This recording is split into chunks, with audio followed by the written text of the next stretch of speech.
everybody. Welcome back to All Things Business. Al Thomas today. I am so excited. I've been after this gentleman to get on our channel, and he's just the man to know.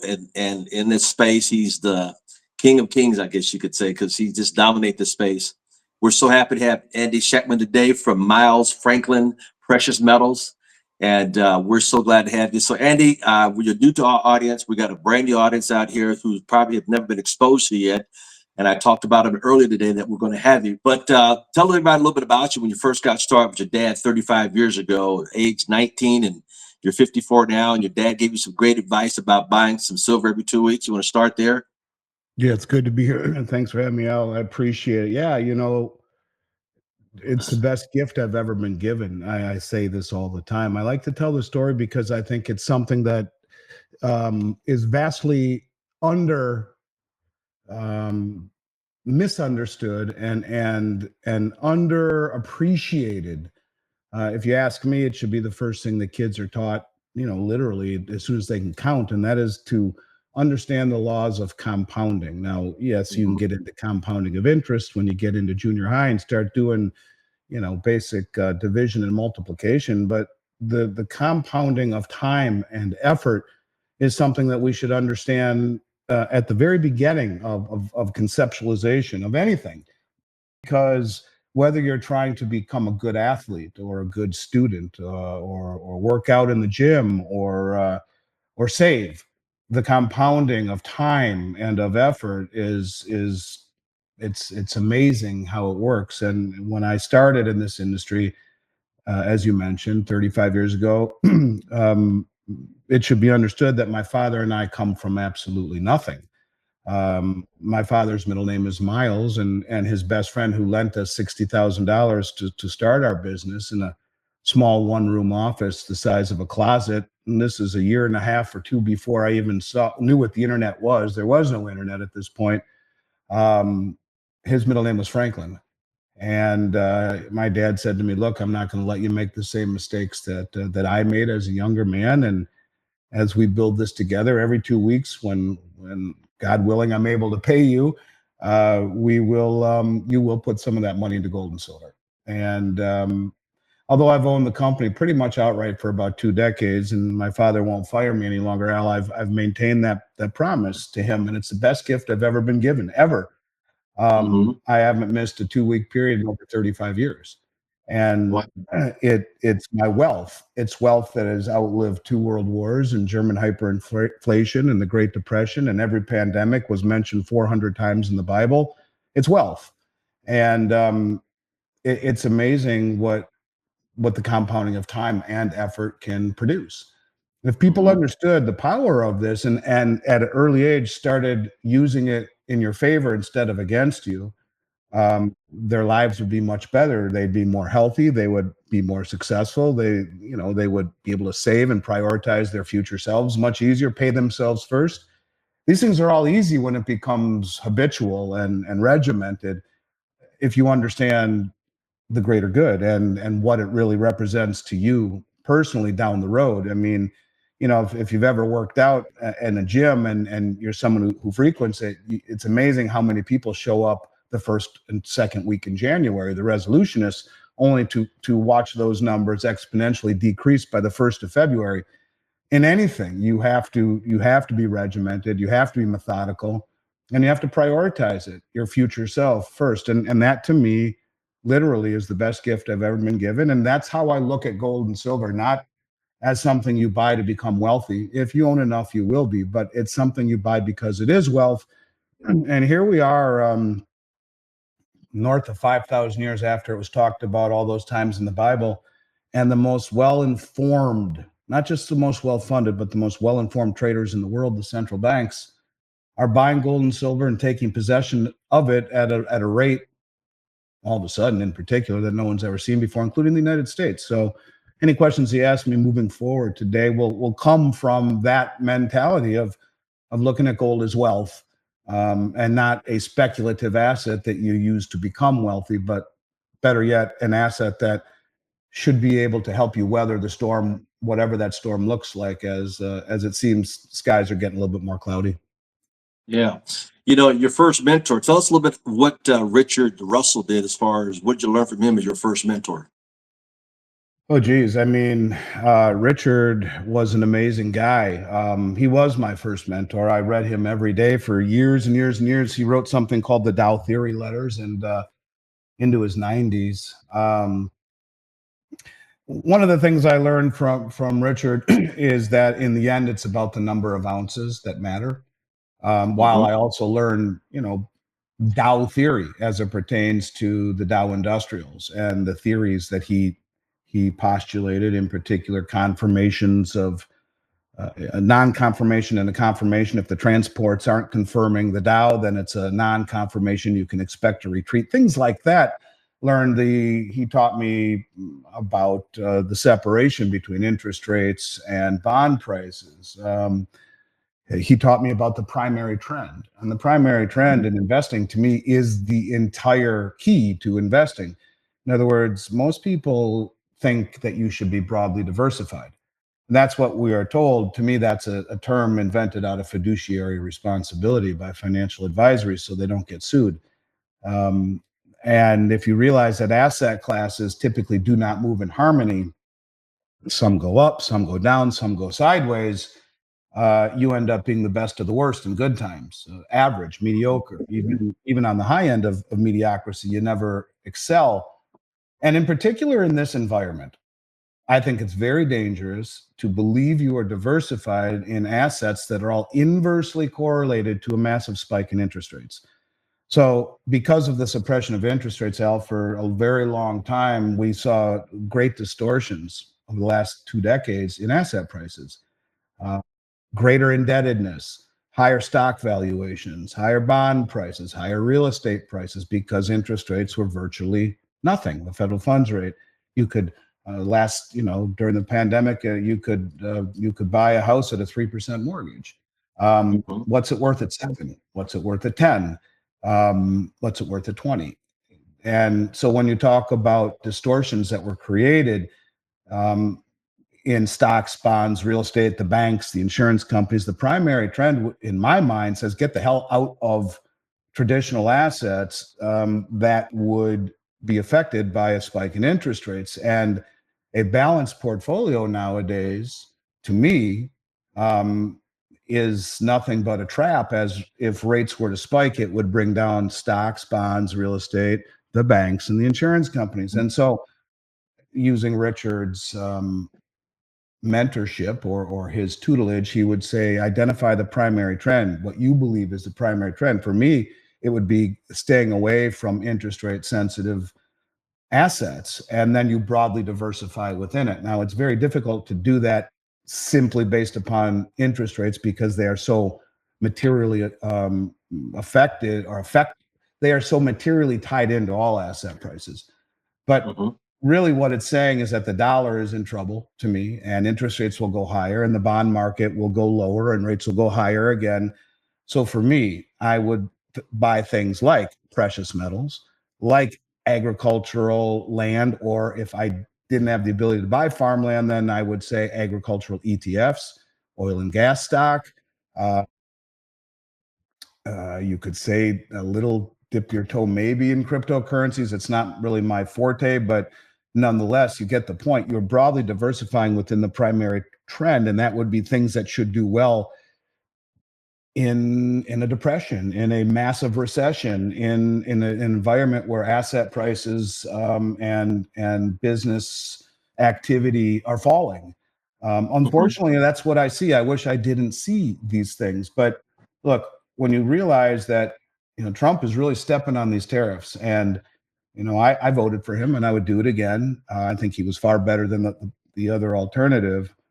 But you have to realize that there's something called Triffin's dilemma or Triffin's paradox, which, again, I learned this from Richard Russell, which is when you have the world reserve currency, you will always have trade imbalances, period.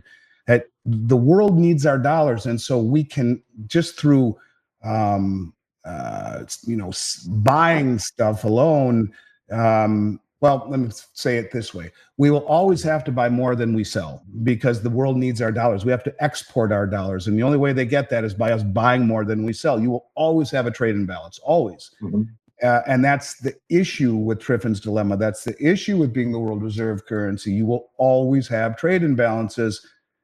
And it's this trade imbalance and the recycling of this into U.S. treasuries. Again, Richard taught me that more demand in treasuries, the lower the interest rates. Well, that's what these foreigners have done for us by taking our dollars for their goods. We give them pieces of printed paper with nothing standing behind it, and we get their goods that took effort and sweat and industry to make. And then they take the excess profits and put them into treasuries, which keep interest rates low, asset prices high, and these goods cheap. It enabled us to have this standard of living that if we take this away, we should be careful what we wish for. These are challenging, very interesting times where it's not about return on your money. It should be return of your money that people are most focused on. And a lot of the lessons that I learned from Richard, basic economic lessons like Triffin's paradox, are coming and identifying the primary trend, and interest rates versus asset prices. All of these things are coming into focus now. So timeless lessons for sure. And I feel fortunate. Wish everyone had the opportunity to be mentored by someone like Richard, but sadly, he's no longer with us. And I take those lessons with me to the grave. Yeah. I think the number one thing meaning we, the United States, export is our dollars. Right. And I know that one of your concerns and my concerns that Fort Knox have not been audited since 1954. And I noticed at the beginning of the year, we, being the United States, are importing more gold from all over the world to get it back in the United States. What's your thoughts on that? What has happened, we've become a net importer of gold since November. The amount of gold that has been imported into the country is so far outside of what is normal. You can't even begin to quite explain. We are seeing hundreds of metric tons of gold being imported into the United States every single year. Every single month. We saw the biggest delivery in COMEX ever at the end of February, ever in the history of the COMEX market. We saw JP Morgan deliver $4 billion in gold for a customer into the March contract for a customer. Who's got $4 billion in gold to buy gold with? We are seeing a reshoring and onshoring of gold at a level no one has ever seen before. Now, gold was reclassified by the most powerful bank on the planet as the only other tier one asset on the planet. So you have gold as a tier one asset alongside U.S. Treasuries. They're the two primary tier one assets that the central banks would use as collateral. And so you have the world, including now it seems the United States, on a mad dash to accumulate gold. And as far as the other countries are concerned, it's at the expense of the U.S. Treasury. They're selling treasuries and buying gold. You go back to 2000, gold has doubled the performance of the 10-year Treasury. You go back to last year, gold was up 40% and the Treasury 4.5%. It's up 10 times what the Treasury was with no counterparty risk. And one of the things we're seeing associated with that are all of the countries standing for delivery, repatriating their gold from typically being held at the Bank of England and the New York Federal Reserve, which would give direct access to the LBMA and to the COMEX. These exchanges are being emptied, so to speak, on delivery requests, which is highly unusual. These contracts usually never stood for delivery. They are now. You look at Treasury Secretary Scott Bessent, whose largest holding was gold when he was running a hedge fund prior to becoming the Treasury Secretary. That was his number one holding. He is a self-proclaimed gold bug. You have him recently coming out and saying that he expects to see a new Bretton Woods style monetary system during this administration. You have the IMF, who just came out the other day and said, we want a new monetary system. We want a new Bretton Woods. You have gold held in what's called the gold revaluation account in every Western central bank balance sheet. It's valued at $42.22 an ounce here in the United States. Now, since gold hasn't been audited, are the 8,300 metric tons that we supposedly have really, truly there? That is the $6 million question. Yeah, you're right. They haven't audited it since 53, but it's not just Fort Knox. That's about 40% of the gold. The rest would be held at the West Point Mint in New York, the Denver Mint in Colorado, and the New York Fed. It would be a very extensive, exhaustive audit, but it should be done absolutely to inspire confidence. And maybe that's what all of this reshoring of gold is. And maybe they plan on revaluing it. After all, it's held in the revaluation account. Roosevelt, over my shoulder, did it in 33 when he paid everyone $20.67 for their $20 gold coins right over my shoulder there. And when a dozen eggs is a nickel, 67 cents is good. Well, then he immediately devalued the dollar by 40%. Gold was revalued to 35%. When Nixon closed the gold window in 71 at 35 bucks an ounce, and that's what it is on every Western central bank balance sheet. Not in the United States, though, because the following year, he devalued the dollar by 7 or 8% and revalued gold to $38. The following year in 73, he did something exactly similar and revalued it to 42.22, where it stayed on our balance sheet until today. Even though gold is valued at 3,300 and change, the Fed says, or the U.S. government's official number on their balance sheet is 42.22. They could market to market and revalue it in their gold revaluation account, and would give the Treasury General account roughly $800 billion in revenue. Some say they can revalue it even higher and tie it to the monetary system by taking the M1. If you took M1, which is the money supply, that's the currency in circulation, and when gold was backing the dollar in prior to 33, it was M1. M2, which is a much broader measure of the money supply, is about 92% credit. When you look at your bank account, you see all that money in there. That's credit. That means the bank owes you that in Federal Reserve notes, but it ain't there. You go there, there's only 3 or 4% of what they owe everyone is being held in the bank, right? So that's a well capitalized bank, 3, 4, 5%. So it's credit. Anyways, if they were to back it, I think I wrote down the math the other day. I hope I still, yeah. So here it is. M1 is 2,365 billion. We have supposedly 261 million ounces of gold that hasn't been audited. You do the math, you come out with $9,044 an ounce. Could they do that? Sure, why not? Every $4,000 increase in the price of gold would give the Treasury General account $1 trillion free and clear.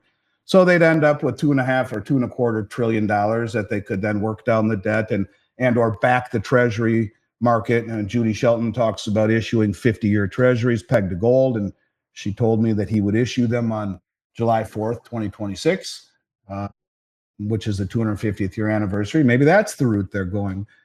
But you put all of that together, and then you get this tweet that he issued on Sunday, Easter Sunday, 3:09 p.m. on Truth Social just the other day. Trump says, the golden rule of negotiating and success: he who has the gold makes the rules. Thank you. What the hell's that all about? So yeah, I do think that some crazy things are coming with gold, and I don't think we've even begun to see, how this all plays out. But buckle up. I think it's going to be an interesting ride. And to see the amount of imports into the United States, we've been a net exporter as long as I can remember.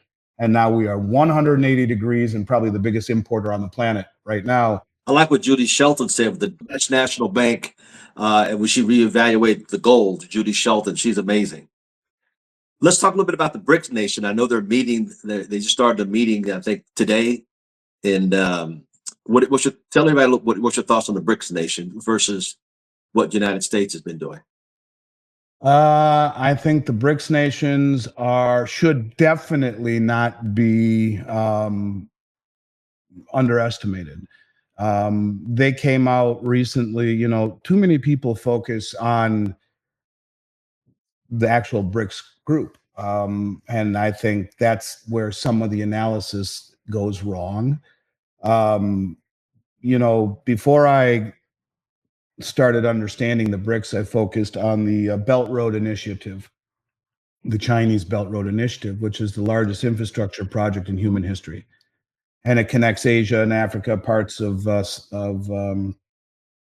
South America and Europe, and through bridges and maritime channels and railways and roads, and in theory will be patrolled primarily by military and commerce. That's it. It's the Panama Canal on steroids with various trade routes. It as is right now, just the Belt Road is north of 75% of human population, 50% of global GDP. These are the countries that are vastly resource rich and underdeveloped. You have the Eurasian Economic Union, which is all of the countries that end in Stan, Kazakhstan as an example. You have the Shanghai Cooperation Organization, which is the largest regional financial and military organization in the world. And all of these groups put together about 90+% of human population. They have the majority of the world's GDP, 3 of the 4 largest nuclear arsenals, the majority of all of the world's commodity production, the almost 100% of all the rare earth refining, all of the strategic shipping lanes, both on sea and on land. And many of these nations are, again, very underdeveloped, where China will come in, will build their infrastructure, will help them become industrialized for a piece of the action for some of the commodities. And while it's not perfect, it is certainly coming together. And so, the BRICS are a growing union. There's 9 countries now, and 42, I want to say, let me just see, I believe it's 42. 44 countries have expressed interest formally, 23 formally applied, Vietnam becoming the 44th country. This meeting, as you mentioned, is starting in July in Rio de Janeiro, the big BRICS meeting. Every year, this year it's in Brazil. Last year it was in Russia. The year before it was in South Africa. I'm not sure where it goes next year. My guess would be China. But, if we go back about, 6 months when the meeting happened in Novograd, they had issued a statement. The head of the New Development Bank, her name is Dilma Rousseff. She's the former president of Brazil, and the head of the BRICS New Development Bank said, we've agreed in principle to a new settlement currency, and it's called the unit. And it will be 40% gold backed and deliverable upon request by central banks. It would be traded over mBridge, which is a digital cross-border payment system that allows these countries to use their central bank digital currencies to trade over SWIFT, outside of SWIFT, and to settle instantly. And so the idea was to trade with local currencies. So this is a settlement currency, not a unified currency. You trade with your own central bank digital currencies, and any imbalances would be settled in the unit. This was developed for the last 4 or 5 years between China, Hong Kong, Thailand, and the United Arab Emirates. It's Chinese technology, and they've been doing it in conjunction with the Bank of International Settlements Innovation Hub, which is a Western institution. I should have known better. I should have known that not to trust that. And it's interesting because the BRICS were trying to integrate into the system. They made a statement in Novograd, look, we want to integrate with the BIS, with the IMF, with the WHO, with the United Nations. I'm like, wow, that's weird. But we don't believe these are fair systems. We just want them, to be updated and to be more equitable for everybody. Okay, I could respect that. They don't want to do this all on their own. They want to bring in the established ecosystem. And then at the 12th hour, a man named Augustin Carstens, which is the head of the BIS, and his term expires here in June. He said, when he was ironically at an IMF meeting in the United States, we've decided that we can't be partners and complicit in a technology that would help these countries, any countries being sanctioned by the West, avoid sanctions. So we're pulling the plug on mBridge. At the 12th hour, after it was operational, embarrassing the BRICS nations, like they just realized Russia was the R in BRICS. After all of this time, 4 years of using the BIS Innovation Hub to develop this technology. So fast forward to where we are now, they're being much more tight-lipped on what they're doing. But we just saw something last week that I think is huge. I'll read it to you. Sure. So what they did was they came out with what I'm about to read you is the mBridge technology. So the article says, with Trump threatening tariffs on BRICS in Southeast Asia, the day will come when the dollar is replaced. The People's Bank of China has announced that its digital RMB renminbi cross-border settlement system is now fully connected to 10 ASEAN countries and 6 Middle Eastern nations. The ASEAN countries, you can Google it and it'll pop up. These are all the countries in Southeast Asia. It's a big deal. As it is, this represents 38% of global trade, which will bypass the SWIFT. And it goes on to say, in practical terms, China's digital currency bridge, this is the M bridge that they've just now taken away from the IMF or from the BIS, and they're doing it themselves, has significantly reduced cross-border payment processing times from the typical 3 to 5 days associated with SWIFT. So in SWIFT, it has to go through intermediary banks, and you got to convert to dollars, and you got to convert back, and you got to do all this nonsense, 3 to 5 days to get your money. So it says it has significantly reduced cross-border payment processing times from the typical 3 to 5 days associated with SWIFT to approximately 7 seconds. For instance, a pilot transaction between Hong Kong and Abu Dhabi demonstrated that a company could pay a Middle Eastern supplier using digital RMB, eliminating the need for multiple intermediary banks and achieving real-time settlement with a 98% reduction in handling fees. Okay, that's all big, right? BRICS nations are going to trade that way. And now they got the Southeast Asian countries and the Middle Eastern nations that aren't part of it. But remember what I said at the beginning. The Belt Road, the Shanghai Cooperation, and the Eurasian Economic Union, about 90% of human population when you put it in with the BRICS, literally. Wow. Now listen to what Sergei Lavrov, one of the Russian foreign ministers, just came out and said. And he's talking about Brazil as the 2025 summit chair has proposed a new BRICS payment platform. So Brazil says we got to have a new payment platform that is not SWIFT. Okay, for both member and non-member countries. The system would be independent of SWIFT, the US dollar, the euro, and the British pound. So it's independent of the dollar, the euro, and the pound. Russian Foreign Minister Sergei Lavrov emphasized that it will be open to non-member nations, potentially accelerating de-dollarization. Russia's financial messaging system is cited as a model secure, independent, and already functional. So in other words, what they're saying is you don't have to be a BRICS nation to trade outside the dollar, outside of SWIFT, and we can all trade in our local currencies, free from SWIFT interference, and settle in gold. And this, perhaps, is why not only the BIS did reclassify gold tier 1 way back when, because they knew we were moving to a settlement system that would ultimately have to not be the dollar, ultimately.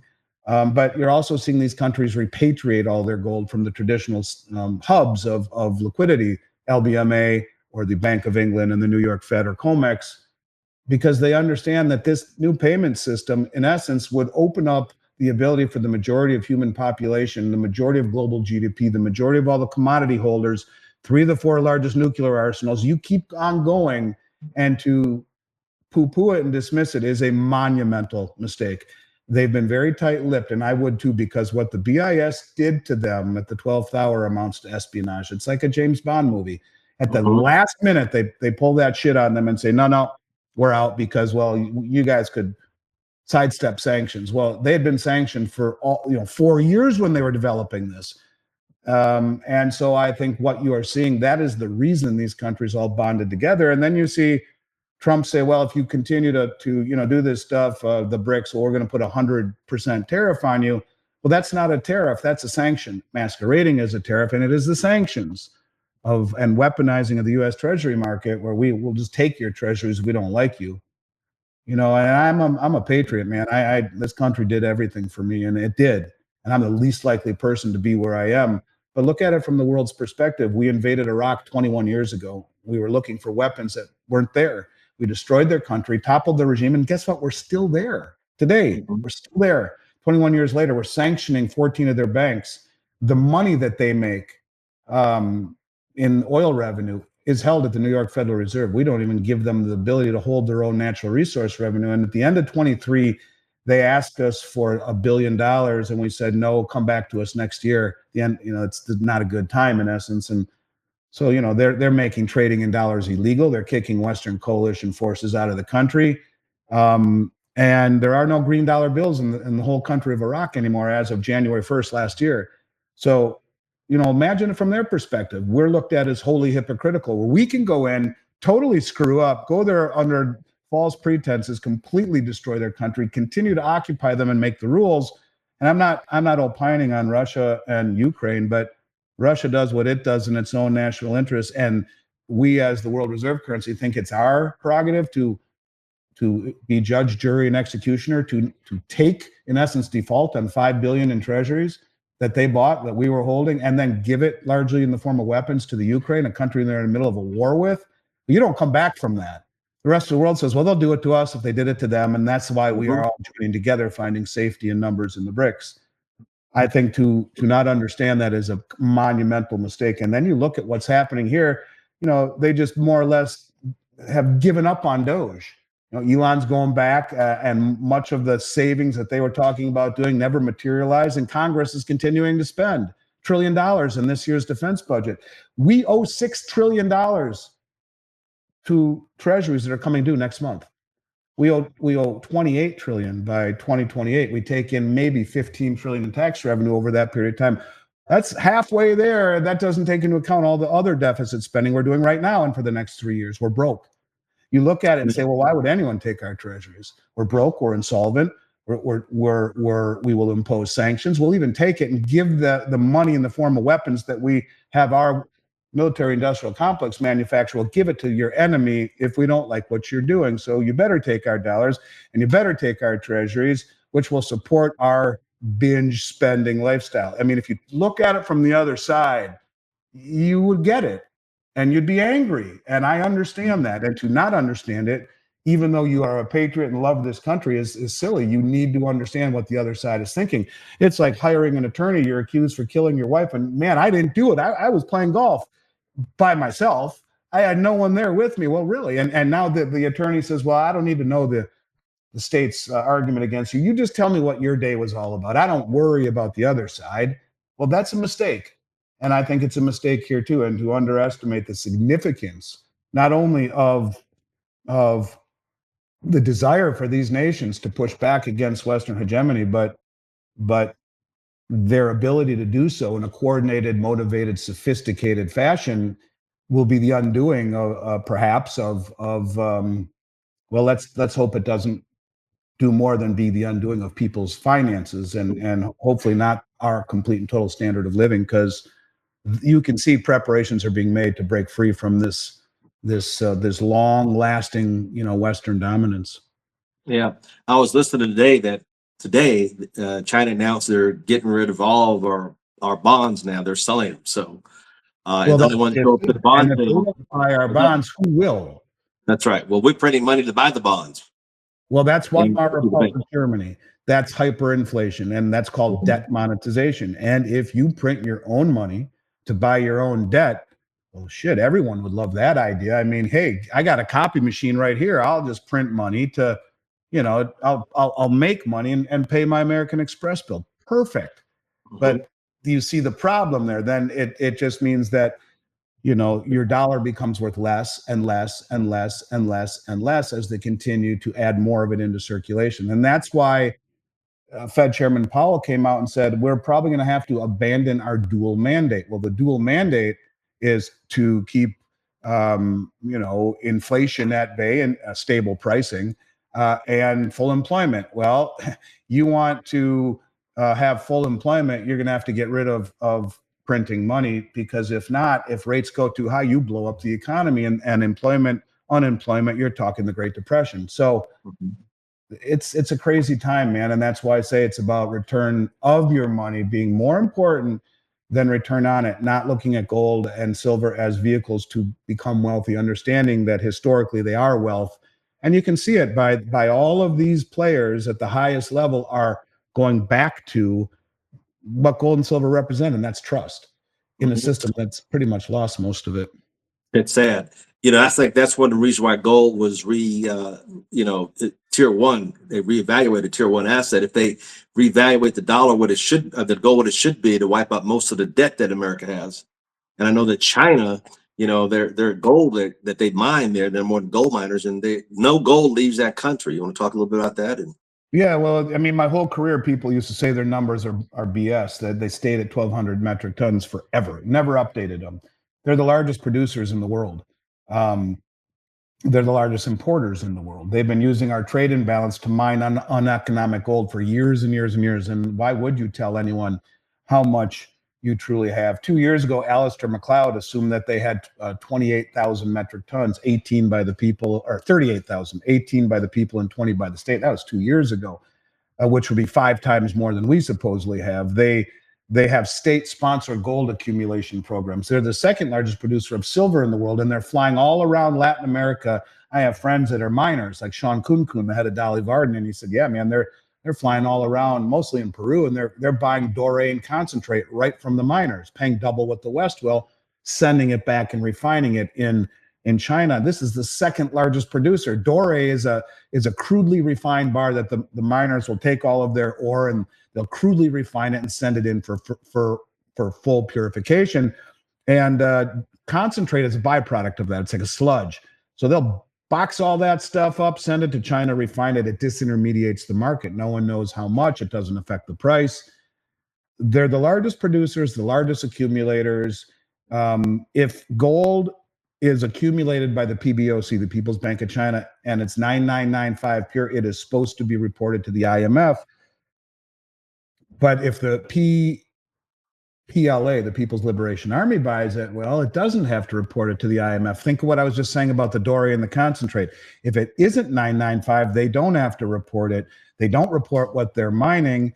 And if a proxy bank, a commercial bank on behalf of the PBOC buys it as a sovereign wealth fund or whatnot, well, that's not getting reported either. And if you knew that you were going back to some sort of a system that was pegged to gold, it wouldn't behoove you to let the world know how much you have. So they have far, far, far more than we are being led to believe. And they play the long game. We don't. We think in terms of days and hours and weeks and, instant message on Twitter. And well, they think in terms of decades, and they're positioning themselves really to be the financial capital of the world moving forward. They are really trying to do that.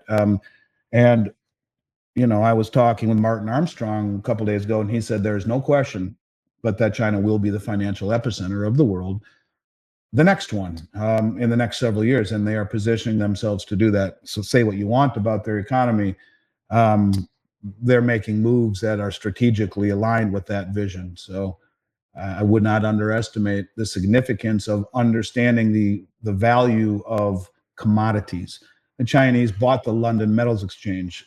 They own it. This is the exchange that it's like industrial metals, steel and zinc and lead. They're the largest producer of gold in the world. They go around, and silver are number two. They go around with their Belt Road, connecting the majority of human population, striking deals, infrastructure deals, where they get parts of the commodities. They're buying oil mines. They're buying, pork processing plants, the biggest one in the United States. They're buying everything, and it all centers around land and commodities. And the partnerships they're making in the BRICS, in the Shanghai Cooperation Organization, and in the Belt Road are all centered around key commodity and or transportation choke points. So there will be a marriage between blockchain technology and commodities. Zoltan Pozsar calls it Bretton Woods 3. Bretton Woods 1, when the U.S. took over for the pound sterling at the end of World War II, and it maintained that dollar peg and gold peg until Nixon closed the gold window in 71, where the dollar was fiat, backed by nothing. Bretton Woods 2 loosely would have been when we took over as the petrodollar. We struck a deal with the Saudis, and we'll protect you in the Saudi kingdom. You'll value oil in dollars and take the proceeds and revalue or reinvest in treasuries. And that's what the whole world has done. Last year, they did not re-up the exclusivity of that deal after 50 years. And they said, we'll still take dollars, but we'll take others too. And he says this is now the transition to Bretton Woods 3, which loosely would be a system defined by he or she who has the commodities makes the rules. And what did Trump just say on Sunday? The golden rule of negotiating and success. He who has the gold makes the rules. Thank you. And also blockchain technology, transparency. No more promises by a broke government on paper IOUs. We want to see tangibility and we want to see veracity. And this is the marriage of blockchain technology and commodities. And so I don't know. I think that gold and silver will take center stage here before it's all said and done as this Keynesian experiment of indebtedness and suppression of interest rates and silly monetary and fiscal irresponsibility comes to an end. I do have another question for you. I know you're speaking in terms of long term. What would you recommend more of, silver or gold, and why? I think silver, there's a term called asymmetrical risk reward. Um, Asymmetrical risk reward means the lowest downside risk for the highest upside potential. In other words, you buy an asset that has virtually no downside for a myriad of reasons and exponentially high upside. That's something you don't see very often. I think silver is the value of a generation. If your son and daughter or daughter said to you, Dad, what do I buy? Something every 2 weeks. For me, it's 1,000%. You buy an ounce of silver as much as you can with your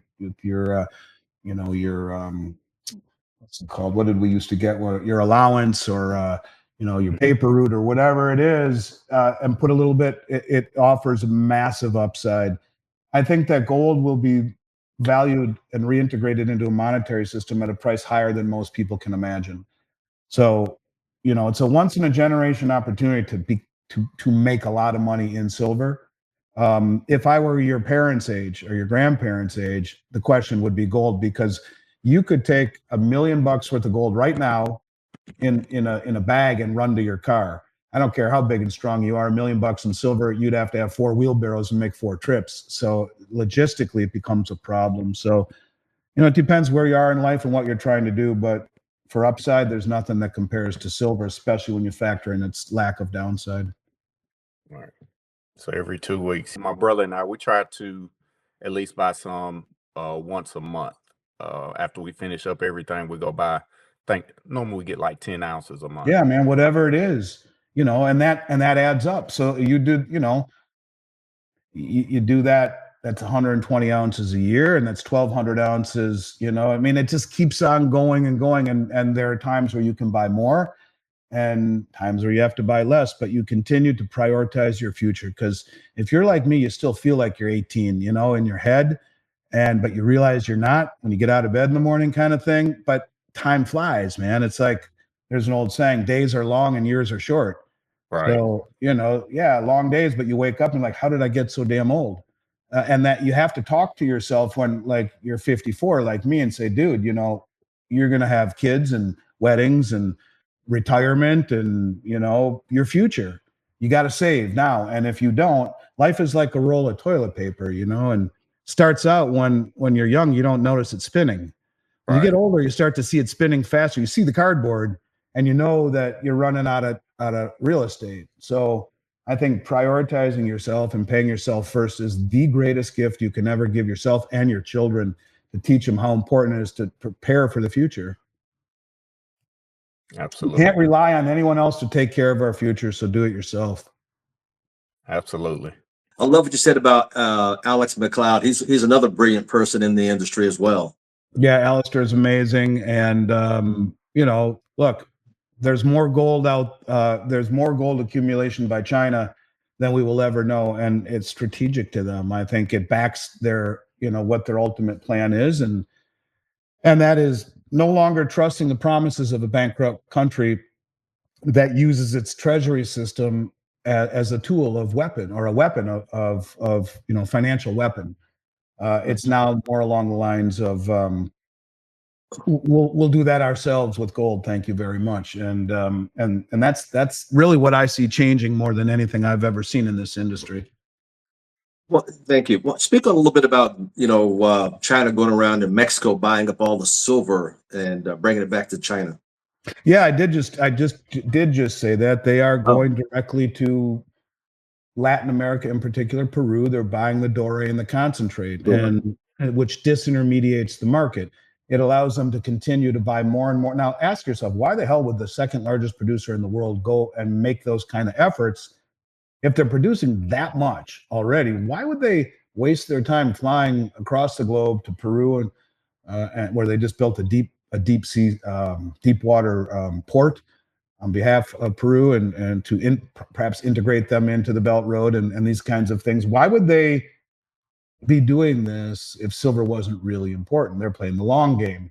One of the reasons that a lot of people think the Chinese have been the ones suppressing the price of silver, one of the big reasons, so they could continue to accumulate it hand over fist without disrupting the price. And they suppress it with futures contracts, which seems to be coming to an end nonetheless. But they're flying around and buying stuff in a way that doesn't come off the market, so it doesn't affect the price or the ability of analysts to say that's how much silver they're buying. They're buying a lot. Well, they're buying, and if you weren't paying attention to podcasts where you got miners like Sean Kun saying, yeah, they are doing this. They're flying and talking to all the miners directly, disintermediating the marketplace. Well, we'll buy it before it hits the market. We'll buy it in its rawest form. You know, it's like trying to buy honey. It's like trying to corner the honey market, but going directly to the beekeepers instead of buying it from the manufacturers or from the grocery store. You just go right to the people that have all the bees. We'll take it all. We'll take your honeycombs or whatever the hell you call them, and just don't even sell it to the marketplace. And we'll even take the stuff that falls down underneath it. That's really, you don't sell it because it's not pretty, but we'll take it. We'll refine it back home and we'll do it that way. Well, no one ever knows how much they really got. And that to me is quite relevant. If they are already the second largest producer, they're going to those kind of lengths to not only hide it from the marketplace, but to accumulate more. I find it to be quite compelling. Not only that, hiding from the marketplace, they bring it in. It's not called silver at that point because it's not been melted down and smelted. Right. So they can, give it a different reallocation. And no one knows how much they brought in. Yeah, that's true. What was your thought when Russia announced that they were going to start buying silver? What was your thoughts on that? And kind of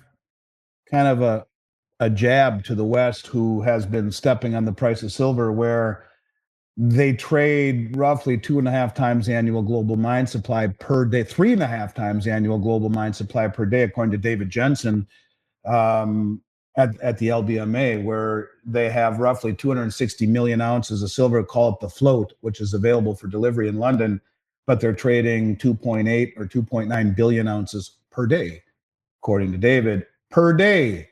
That's 3.5 times annual global mine supply. So when you have this system that is being, the price is being set by the mining company or by the big bullion banks that are using paper contracts with nothing behind it. It's called a naked contract, just because they have enough money to push the price around instead of the underlying commodity quoting the price or deriving the price. It's the speculation that does it. Kind of their way of saying, yeah, well, you know, that's fine. You can do that. We're going to continue to buy it all around the world. And you know, the physical delivery is what will change things. Now, I haven't looked at it this week, but the LBMA on delivering silver is supposed to be T+1. T is the trade day plus 1 day. In 3 days, the metal should be moving to you. They've now gone to T+8 weeks because they say there's a shortage of trucks and manpower. So what does that mean? The Bank of England doesn't have enough trucks? Or are they realizing that it's a real problem that you have all of these contracts where these countries are now sophisticated, motivated, and coordinated, and they will stand for delivery, which is their prerogative, rather than rolling it forward or taking the cash settlement? No, we want the metal. Well, if you are doing something naked, meaning you're suppressing it because you have enough money, not covered short, where you short it to hedge your position as a producer would, or as a company like mine would with a big inventory. You have a whole bunch of gold and silver in your inventory. You sell the same amount on paper so that you're market neutral. One goes up, the other goes down, commensurate. It allows you to balance. You wouldn't do it as an investor. You wouldn't go anywhere. But as a producer, a farmer, someone who has a large inventory of anything, you hedge your exposure by taking the other side in the exchange. That's what the exchange was designed for, not these big banks to speculate or bet or move the market with tremendous amounts of fiat paper and nothing behind it, because you know they can just continue to create a narrative of selling and selling and selling and selling and selling, which drives the price down, which then gives margin calls to the long players, and finally they say screw it and get out, sell their longs back to the commercial banks. The price shoots up, the options or those positions expire worthless, they make tons of money. It's been a game they've been able to do forever. That's because no one ever stood for delivery. And now you have countries that are wealthy enough to challenge the bullion banks. Go ahead, knock it down some more. We'll buy more and we'll stand more for delivery. So they're sealing their own fate, in other words, by continuing to play this game. Russia saying that was just another, you got India buying 900 million ounces over the last 5 years. You got China flying around the world buying doré and concentrate. Russia saying we'll put it into our strategic stockpile. The first country I've ever seen say that. These are all little needles into is a mud wall of stupidity by these Western banks that have caught themselves in a very sticky wicket. Could be an existential threat to their survival if indeed you get enough standing for delivery. And people say, why wouldn't they just do it all at once? Because you blow up the system. Instead, they've been slowly draining. Like any good gambler gives the opponent a chance to win once in a while and make them think that, oh, okay, I got this. And then we'll drain. And then they'll stop for a little bit and let the stockpiles get higher again. Then we'll drain and we'll stand for delivery. And they've been doing it slowly and methodically because they play the long game, and the West is focused too much on the short-term profit. I think they're playing the long game. I think you got central banks and family offices that are probably draining the exchanges. Would you agree to that? 100%. Yeah. I know the retail investors have not jumped in yet. I know you and Rick Rule talk about that quite a bit, about the retail investor. What would happen to the silver and gold when the retail investor jumps in? What do you think will happen? I don't know what it really does to the price as much as what it would do to the supply of retail product. The movement we've seen in gold and silver has been attributed largely to those big investors, the ones that know closest to the information. They're the insiders, and I look at them not as the wealthiest people in the world. Maybe they are. I look at them as the most well-informed people in the world. More importantly, they know the playbook. The retail investor has been going in the opposite direction, and it's the retail investor is always late to the party. The retail investor is always misdirected by rhetoric and price, and have ignored this completely and totally. The biggest money in the world do not do these things or say these things if it were not incredibly significant. What it would really do, it may spike the price, sure, but it would make it very difficult to get physical product. You might see a lot of push into the ETFs and those kinds of things, which could help the price. But in terms of retail public buying bars and coins, the industry will be defined by an inability to readily, easily, and affordably source gold and silver if that happens. Because Rick and I talk about the market being roughly 0.5% allocation across the entire financial matrix, all the way up to the Harvard Endowment Fund, to the lowest common denominator, Mr. and Mrs. Six-Pack, and everything in between, 0.5%. In 1980, that allocation was 8%. If you take the average or the mean of the past 40 years, it's 2.5%. That's a five-fold increase in demand, and getting things like gold eagles will be next to impossible. When that happens, the industry just is not set to deal with that kind of an influx, and that would only be a 2.5% exposure. So, yeah, it's real, and it will ultimately define this market before it's all said and done. At least from my standpoint, it will. Yeah, I've been stacking gold and silver for the last 17, 18, 19 years, stacking it pretty much and being involved with it. And I love it. And, I know that we have we're exposing a lot of new people to you today because I know who you are and how amazing you are. And we have a lot of people on here for the first time who are going to be watching this who are not exposed and want to get exposed. And I want to be able to expose them to you, first of all, because you are a man of incredible integrity. Thank And you. somebody I look up to and I've always admired for years and years. And I'm like a little kid in a candy store to have you on the call today. Very nice. And I want you to be able, thank you. Give them a way to get a hold of you to get the price list from Miles Franklin Precious Metals, and they can come to you and get. Yes, sir. Get there. They would send us an email at info@milesfranklin.com, mention the show name, which would really help us keep track of where it's coming from. We will send them the price list that will be as good or better than anywhere in America. We do publish some on our website, but ask for the price list. You'd be glad you did. And we keep that close to the vest for a myriad of reasons we can discuss on a show one day together. But or any questions that you've heard on this show or any that you have on IRAs or whatnot. We've done this for 35 years without a customer complaint, and we'll make sure that yours aren't the first that we get, your listeners. So info at milesfranklin.com. Questions, you want to be contacted, put your phone number down. If you don't get a response within a few hours, unless it's late at night when you send it or over a weekend, check your spam, because sometimes 1 out of 10 will get flagged by a spam filter coming from a corporate entity server like ours. So check your spam. But yeah, any questions, and no obligation. And if you don't want to be contacted, we won't contact you, but we'll send you with no sweat. We'll send you just the price list if that's what you want. Yeah. And those folks out there at 401ks, trust me, you can take your 401k and switch it into gold and silver as well. Happy to help you with that as well for those folks who want to diversify and have gold and silver in there. Well, Andy, I appreciate you so much. Thank you for your time, for coming on today. No, man, it was an honor to be here, and I'm happy to come back on anytime that you'd have me. So feel free. I'm just a text or an email away, and I like talking to good people, and you seem to be one of the good ones. And I certainly appreciate the invite and love to do it again. Well, thank you, Andy. Everybody, Andy Schectman from Miles Franklin Precious Metals. Here's the man to go to get your gold, your silver, and if you got 401ks, want to convert over, they can do all that for you tax-free. So we thank you for your time, Andy. Appreciate you so much, buddy, and I'll talk to you soon. Look forward to it. Everybody, thank you so much. If you haven't subscribed to the channel, hit the subscribe button, leave a comment below.